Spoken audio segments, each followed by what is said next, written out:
Hello, everyone. This is Attorney Naresh Gehi, and it's such a pleasure being with all of you. And as you all know, that I'm an immigration lawyer. So we are going to discuss an important topic. And this topic is something that is very important from the world of immigration. Under immigration law, there are people who come to this country and they want to apply for asylum. So for people who don't know much about political asylum, today we are going to talk about what is political asylum, what do you really need, and how can you prepare a good case and plan on succeeding before the immigration court. So who applies for political asylum? Political asylum is something that is very much misunderstood in the real world.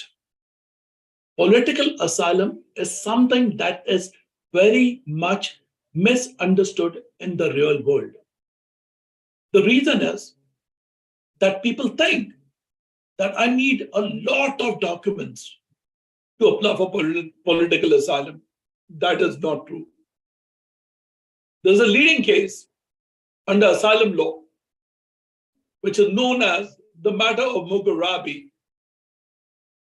Under the matter of Mughrabi, the courts have said that the testimony means the statements of the respondent are good enough for him to qualify for asylum. Means, for example, if you're living in Ukraine and if you're over here, it is common sense that it will be difficult for you to get a police report. Don't we all agree? The answer is yes. So even if you're from some other country, and if you cannot get all the documents, this does not mean that you cannot file an application for asylum. But one very important thing for people who apply for asylum is to make sure that if evidence is available, then you need to make sure that you need to kind of provide that evidence to the court. A common misconception from people is, do I need a police report? The answer is no. You do not need a police report if it is not available or if you cannot get it. That is very, very important. So people think that it is mandatory for me to get a police report. The answer is no. Do you need a doctor's report if you're beaten up? The answer is no. What are the different types of categories of people who apply for asylum? The number one category is political. If you fear persecution because of your political opinion, under Section 208 of the Immigration and Nationality Act, you can apply for political asylum, which means that you have a problem with political party A, political party B, and if you go back, they're going to kill you or they're going to persecute you because of your race, your religion, or because of your membership in a particular group. You got it? Second is because of religion. So I'm sure you all might have seen this, that people get persecuted because of their religion. Sometimes you see these the problem of the Rohingyas, then you see the problem of some Hindus getting killed, some Christians getting killed. Take an example about Jews who were persecuted in Germany. What a sad story that was during the time of Hitler. So if they're in America, they can apply for asylum because that was religious and political persecution. These are easy ways for people to understand what asylum means. So there are people from different countries, they come in, or, for example, people are crossing the border, they're coming in. And some of these people, they've been victims of domestic violence. Domestic violence falls under a special category, which is known as membership in a social group. If you have been a victim of domestic violence, you can still qualify for political asylum. It's very important for a person to have a good lawyer, especially when they apply for asylum. Experience is very important. Knowing the law is very important. And above all, understanding the case, the facts of the case, is very important. The law requires you to make sure that you submit a bona fide application. Means the allegations or the facts which are submitting to the court should be honest and genuine in layman's terms. Other than that, the good thing about asylum is that once if you apply, after 7 or 8 months, in most cases, you can get a work permit, you can get a driving license, you can get a social security card. So that helps a lot, and you all can kind of move on with your lives. And then depends on whether it's an affirmative asylum or a defensive asylum. Now we'll tell our viewers of what is an affirmative asylum and what is a defensive asylum. An affirmative asylum is when you come to the country and you submit the application to the immigration office. Means you're voluntarily submitting an application. That's an affirmative application. I crossed the border, I came in, I'm filing for asylum. I came with a visa, I'm applying for asylum. That's an affirmative asylum. In affirmative asylum cases, the case first goes before the USCIS officer. And if the officer feels that you have a good case, they can grant you asylum right there. But the chances are very less these days because we see that immigration officers in this country are not granting a lot of asylum cases, but the judges are. Second type of case is known as a defensive asylum. A defensive asylum is when you have the person who crosses the border. He comes into the country, he gets stopped by immigration. He's issued an NTA, notice to appear. And this person is telling, the judge that he cannot go back because if he goes back, he'll be killed. And this can be because of his race, religion, membership in a social group, or because of his political opinion. Then he applies for asylum. And when he applies for asylum, when you have a defensive application, you're scheduled for a master calendar hearing before the judge. Just make sure that your lawyer knows how to plead. Because there are lawyers who show up in court. And some of them are not immigration lawyers. And they don't even know how to plead and they can mess you up. I know of a lawyer who went for a master calendar hearing at the first hearing, and he didn't know what he was doing. And this client had fear of getting, persecuted in his country. And he told the judge that my client wants to leave the country. Wrong move. Even if that person had been a victim of domestic violence, that domestic violence might have happened because of a religion. I had a case wherein I told the judge, wherein the judge initially said that I see this as a social group case. I said, Judge, there are countries like India, Pakistan, Middle East, where religion also gets involved in social group. So you need to have a lawyer who fights with two bites of the apple. And the judge appreciated that I was kind of, educating the court. So you can be from any country. You can be from the Ivory Coast. You can be from Guyana. You can be from Trinidad. You can be from, the Middle East. You can be from Central America, like, Mexico. We have clients from every nationality who come to us. So the bottom line is make sure that when you are presenting your case, you put your best foot forward. And even if you don't have a lot of evidence, make sure that the facts that you're giving are really good. Now, some people ask me, Mr. Gehi, that is it good to prove past persecution? Past persecution means when you were in your country, at the time you were beaten up, that's brilliant.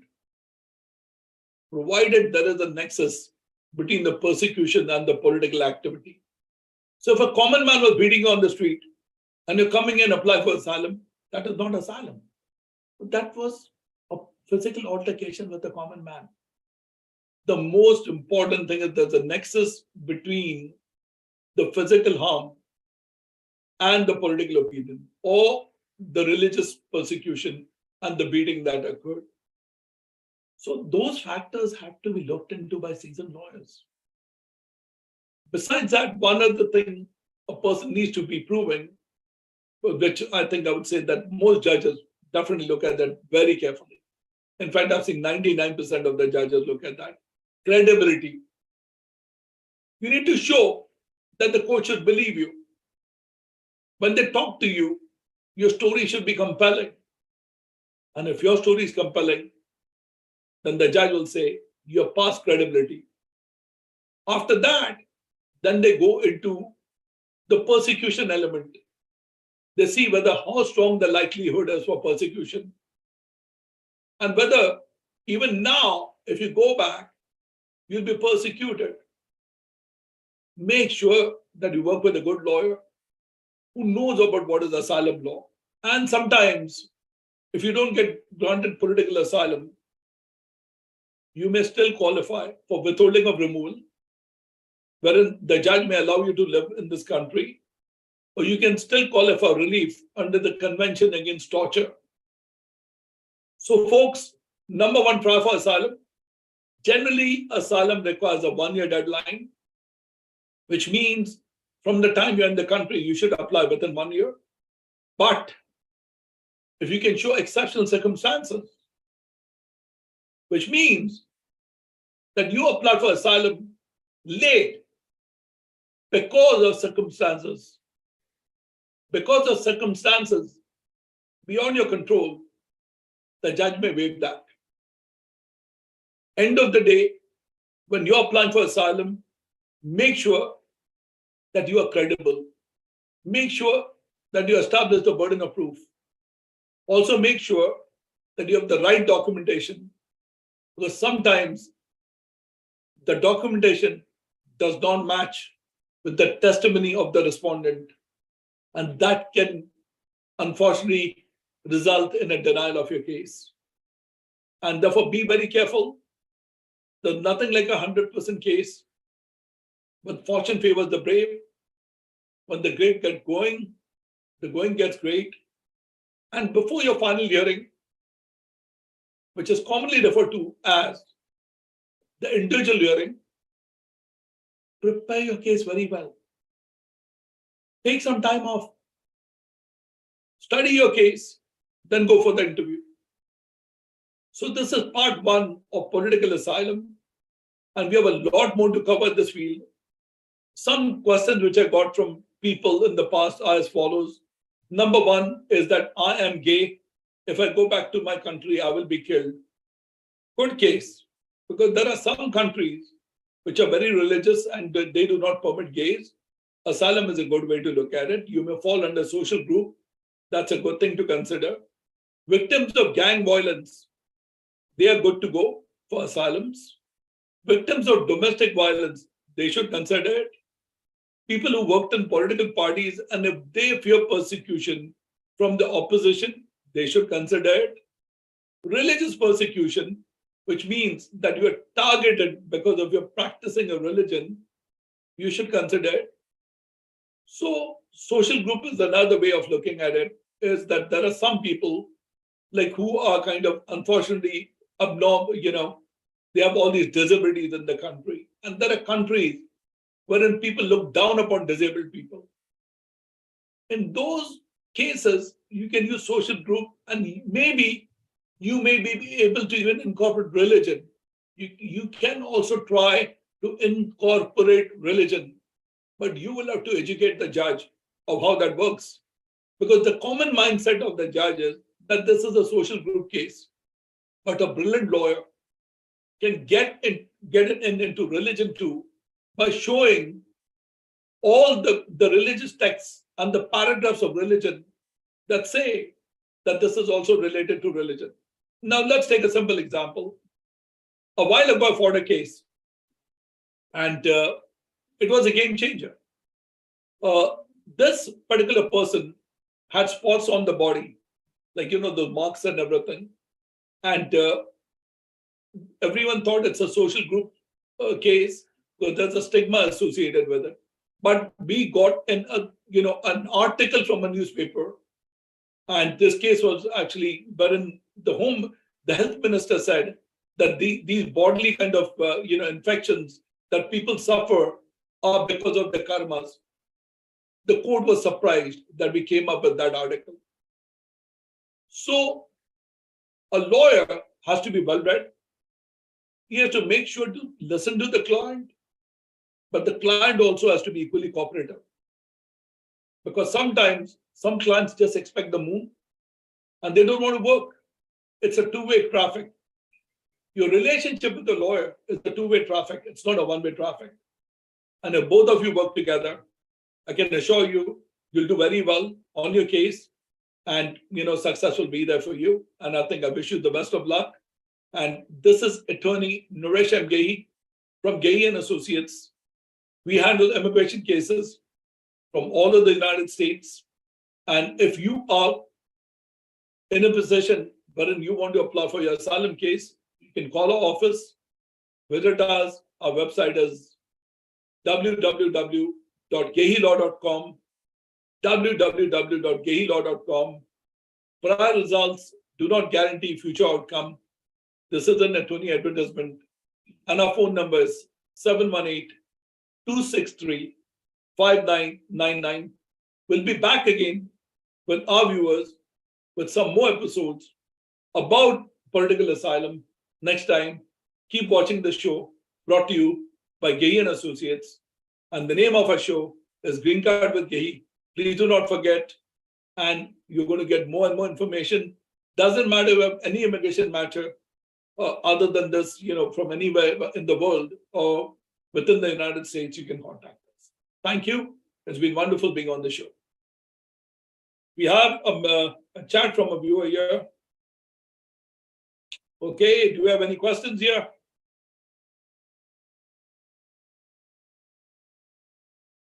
All right, if any of our viewers have any questions, they can call us. What happens if my application for political asylum is denied? If it's denied, you can file an appeal before the Board of Immigration Appeals. And if you win before the Board of Immigration Appeals, means your case will be remanded to the immigration court, and the court will have to reconsider. And in some of these cases, you'll be granted asylum. That's a very good question, and you can continue asking your questions, and I'll be happy to answer. So we have a few minutes for questions. Can I work while my political asylum application is pending? Once if you get your work permit, then you can definitely work.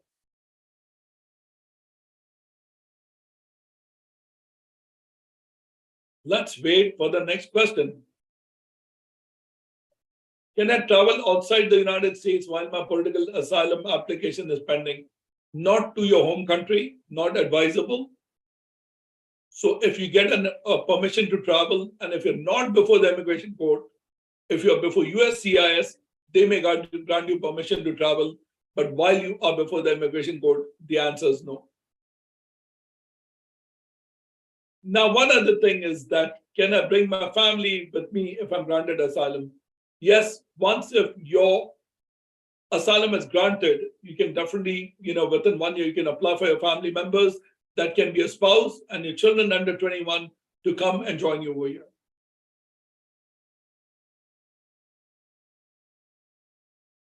How is political asylum different from other forms of immigration relief? The good thing about political asylum is you do not need a sponsor.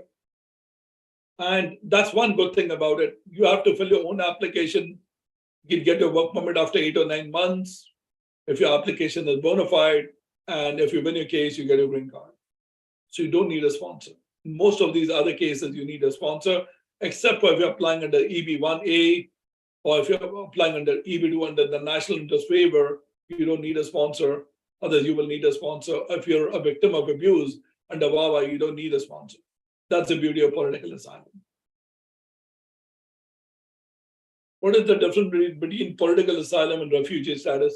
Refugee status is generally when you're outside the country. When you're within the country, it's known as an asylee. So folks, we are getting a lot of questions. What happens if I do not apply for political asylum within 1 year of arriving in the US. You can still apply for late asylum, provided you can show exceptional circumstances that things are beyond your control, you can apply. But make sure that you have a bona fide case and a goods case when you apply for under these circumstances. Can I apply for political asylum if I have a criminal record? Yes, you can, but depends on the criminal record. If it's not a serious record, you're fine. If it is, then the judge still has the right to grant you relief under the Convention Against Torture. Or you may be eligible for withholding or removal depending upon your case. I received my asylum. Can I apply for green card or citizenship? After receiving asylum, you have to first apply for a green card, then you apply for citizenship. How does the asylum officer or immigration judge evaluate the credibility of an asylum applicant's testimony? The lawyer plays a critical role in these things to make sure that he prepares you well. And if you prepare well and if you answer properly, then the judge makes sure that exactly you're credible. And you should know your case from the back of your head. The judge wants to make sure that what you're saying is the truth, nothing but the truth, and he should believe you. That's the factor which is involved in credibility in such cases. So, folks, we've had an interesting session, a wonderful session. And at this stage, I need to thank Priyanjali and Sudhir and the other members of the team who put this together, including Tariq and all the members. And don't forget, next week or same time, 1 p.m., we'll be taking questions. And if you have a political asylum case, if you're considering asylum, call us at 718-263-5999. This is Attorney Gehi from Gehi Associates. We'll be back again next week with some more important news from the world of immigration law. Thank you for watching, and share the video, like it, and join us again next week, 1 p.m. Eastern Standard Time.